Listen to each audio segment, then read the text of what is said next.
Welcome to this special edition of Clot Chat, where we discuss the challenges and issues faced by female researchers as part of our Women in STEM initiative. We've really struggled talking about this in Reading over the years. And it's the sort of fall off as you go through the career structure, because I think some of the reasons why, for example, there are fewer women who are heads of schools, for example, is that because there's a fall off as you climb the ranks, as it were, within academia, to the point where there are fewer women to choose from. And so it sort of follows that one follows the other. And so we've spent a lot of time trying to think about why is there this sort of fall off as you go through the academic career. And it's really interesting in the life sciences that certainly at the undergraduate level, we have slightly weighted higher in women than men. And then postgraduate, it's sort of 50-50-ish, but the balance is sort of pushing slightly the other way. And then by the time you get to lectureship, it's that you can notice a substantial difference, and then it just gets worse and worse. And the problem is that when you advertise for a position, the candidates who come forward are the candidates who come forward.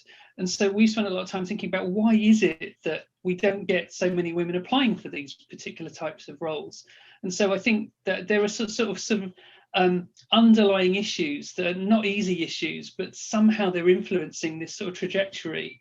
Of course, there's a lot we can do with in terms of considering how we support and encourage and ensure people maximise their potential in their careers when they're there.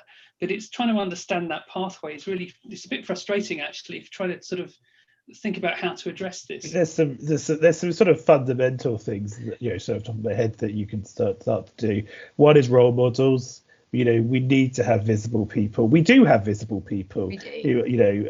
But we need to make sure that there is access to mentoring and support, and to just maybe chances to talk about these things. And that should be everyone talking about it, not just the females within the society. Everyone should be discussing how we can support women at all stages of their career. And I think we've talked a lot about young, early stages, and I think that's really important. But I think it's also worth noting that we've had a lot of conversations around menopause, for instance, in recent times, and actually the impact that has on females' careers.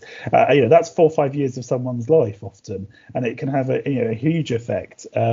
So we need to be wary of this. Is not just a young lady's problem. This is actually, an issue that goes through the entirety of a scientific career.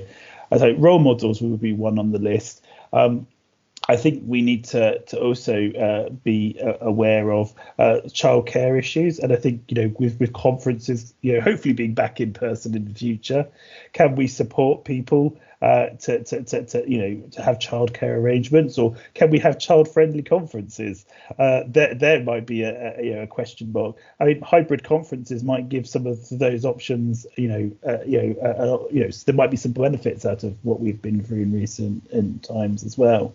And obviously, I think just being aware of the issues and supportive when it comes to reviewing grants, reviewing papers, reviewing promotion applications. As a society, if we're kinder and happier and nicer about everyone, I'm not saying we're horrible in any way, shape or form, but actually, if we're more realistic in our appraisals of people, if we don't insist on a Nature paper and a Blood paper, if we're just that little bit nicer in peer review, actually, as a whole, everyone succeeds, and that's men and women. And actually, it shouldn't. We need to try and think about competition between each other, because that's one of the things that forces people out. And again, it would make it a much more career friendly place, and provide the opportunity for people to feel more comfortable about taking breaks for whatever caring reasons that they decide here. And it's kind of, a lot of people ask me, why on earth would you get involved in gender equality work? Because that's how I got into a lot of my EDI work, was through the Athena Swan Gender Equality Initiative. And the answer is, I've worked with a number of really talented female scientists. Some of my first PhD students were females, and they're not in science anymore. And seeing those processes, and a lot of it is social and cultural. It's not about that it's not about necessarily just the scientific procedures, but it's the two things together. It's the pressure from underneath, the social and cultural. It's the pressure from trying to have a short-term maintained contract, trying to keep the finances rolling and seeing security in that. And those two things together have made it really difficult for people in the past. And I've got friends who've dropped out of science. I've got line managers who've dropped out of sciences who were my support through this.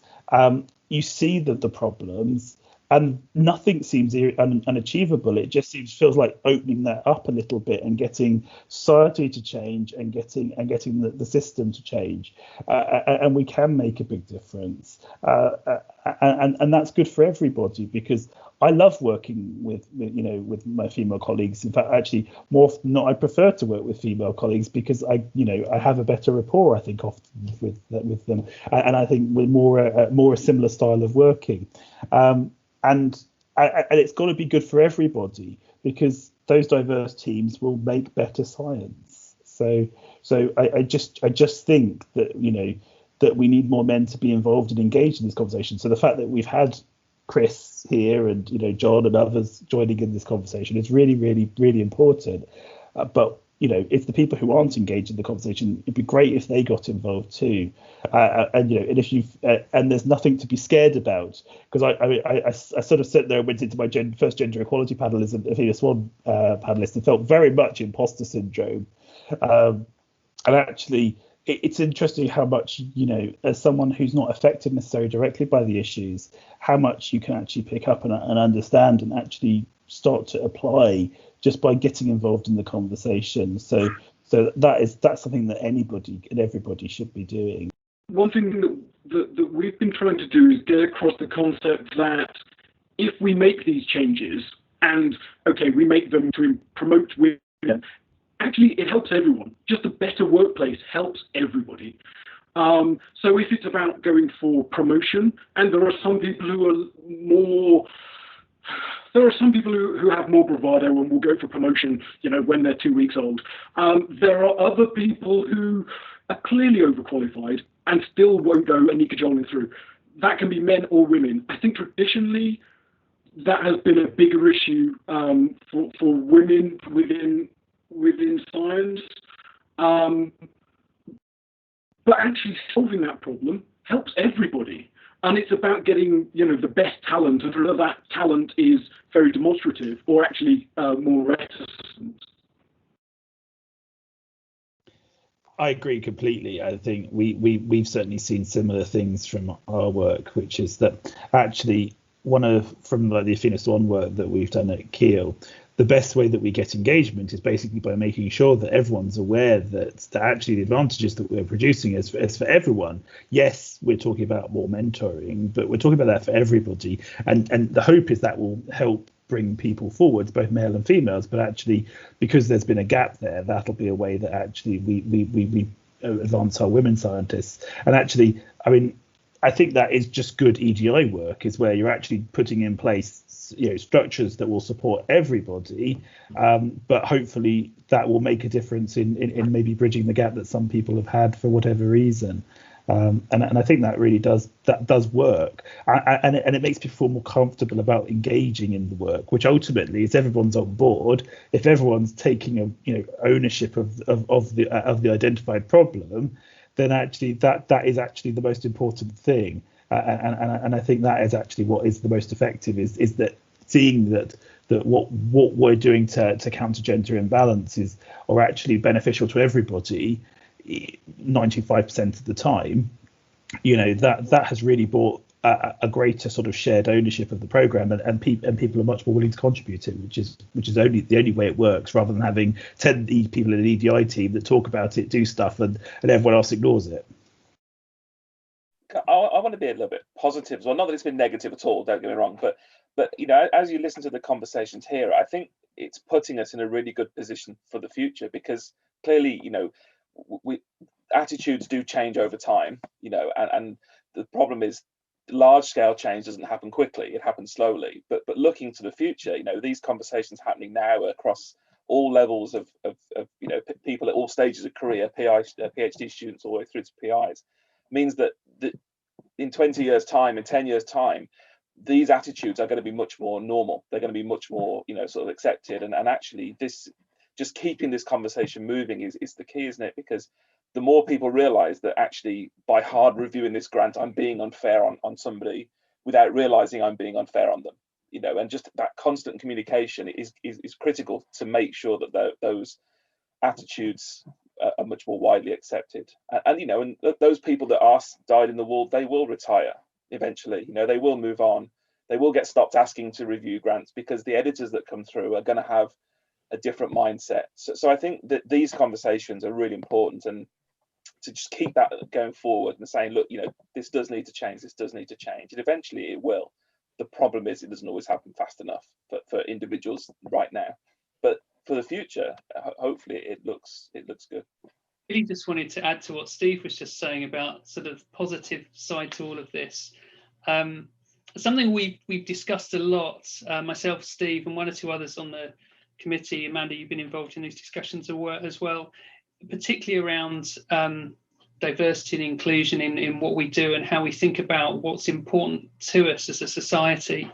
And one of the things we're really keen not to become is like everybody else. There's a certain sort of old school mentality to most societies and the way they operate. I get the feeling that the way we've set things up, at least for the moment, is that there seems to be quite a young sort of dynamic to it. I mean, in terms of the people who are really engaged in being involved in running it, and myself excluded, obviously, in that.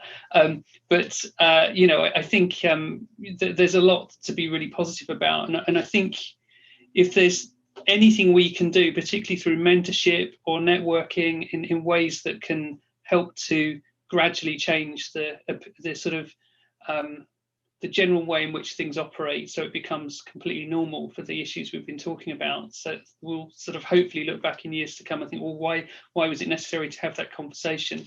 That's obviously seeing things through rose-tinted glasses, and I realise that things are not quite as straightforward as that.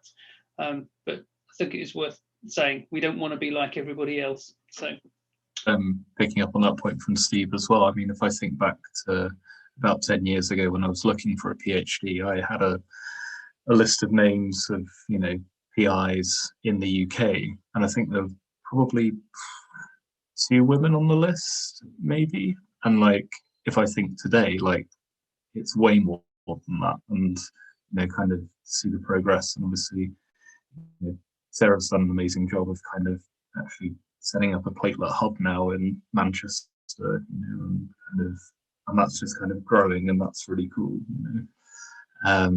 So I do feel kind of positive to see that there are more kind of female PIs coming through, and and